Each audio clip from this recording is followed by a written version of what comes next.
Between the 35 colleges and thousands of students attending them, Boston is home to some of the brightest minds in America. But while each university is powerful alone, there is one place where you don't need to pay tuition to get access to first-class information, and that place is the Boston Public Library.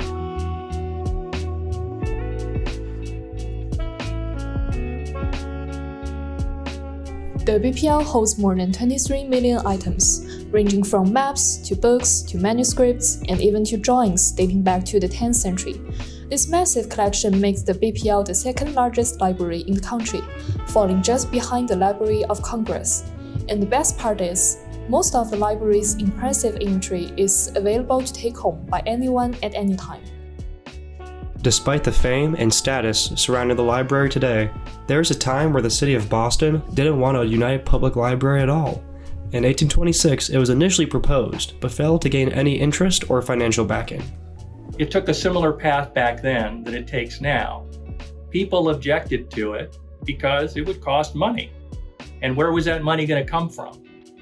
Up to the point where it started being discussed in earnest in the early 19th century, most libraries were subscription libraries.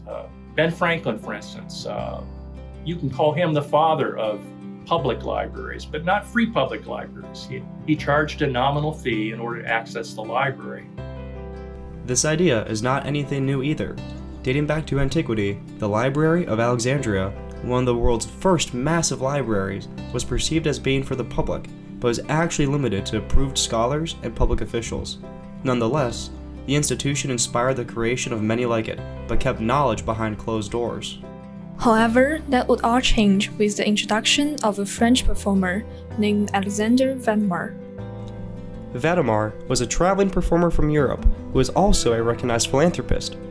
He could put on a one-person show all by himself, an entire Shakespearean play all by himself. And as a younger man, he made a ton of dough doing that all over Europe. I mean, he met royalty. He put on his show in all the cities of Europe and in Russia. And then he kind of retired, and he decided he was going to spend that money and his time in early retirement going around the world with this idea of exchanging literature and art and artifacts. And in 1839, he set his sights on the United States. Vademar sought to succeed where his predecessors failed. In Boston, he met the city's most powerful people, such as former mayors, college presidents, and wealthy families, intending to convince them to invest in a palace for the people. With momentum from the wealthy on his side, Vademar spent the following 2 years going to 11 prestigious libraries in the city, urging them to combine their collections into one public institution. Sadly, despite his enthusiasm, there was slim to no progress being made.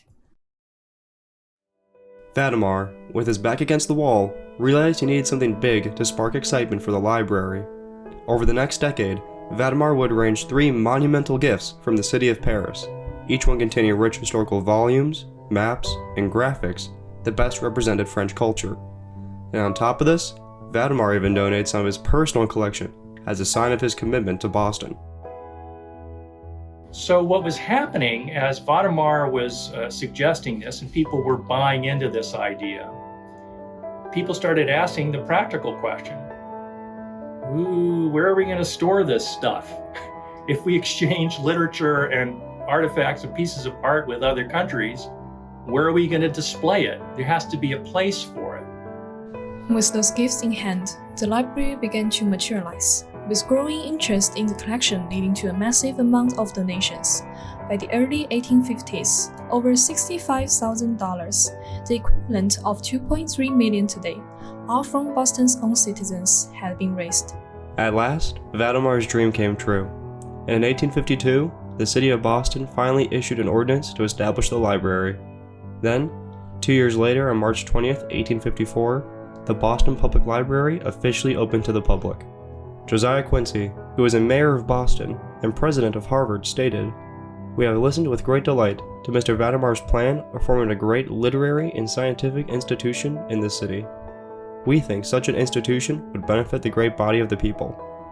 By disseminating knowledge and taste through every portion of our population, and by the influence it would have in the promotion of universal education."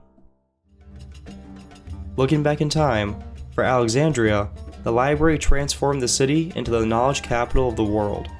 The city's iconic lighthouse acted as a beacon for scholars, each of whom were praying for a chance to access the library's collection. With over 500,000 scrolls, there are entire histories to be explored within its famed walls.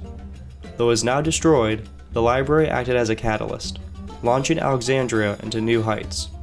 But it poses the question, what makes a public library such a transformative institution?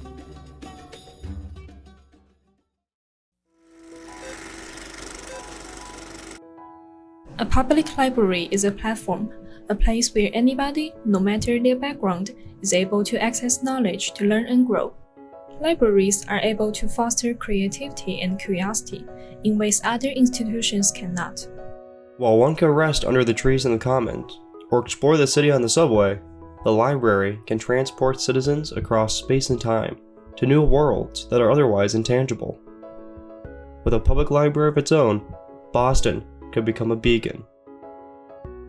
What started off as a donation of French texts from an enthusiastic foreigner has become a collection of original Shakespeare folios, musical scores from Mozart, the personal library of President John Adams, and much, much more. There are lots of people that have opinions about libraries and what purpose they serve. To the people of Boston, this is, again, anybody. It didn't matter who you were. You could be a janitor, you could be a millionaire. You still got into the library and got to take out books for free and look at the art for free. So it goes to show you how important this is to the people of Boston. They embrace this idea. And the idea is that knowledge is powerful, and knowledge should be free to anybody. And price should not be an object, should not be a requirement. You don't have to be rich to get knowledge. Because of the BPL, Boston now stands as a city known for public good and universal education. Through the coordinated efforts of its passionate citizens and one extremely passionate Frenchman, Boston has transformed itself into a cultural hub that is recognized not only in the United States, but around the world. So thank you, Alexander, for being a true friend and patron of universal knowledge, and for establishing our own Palace for the People.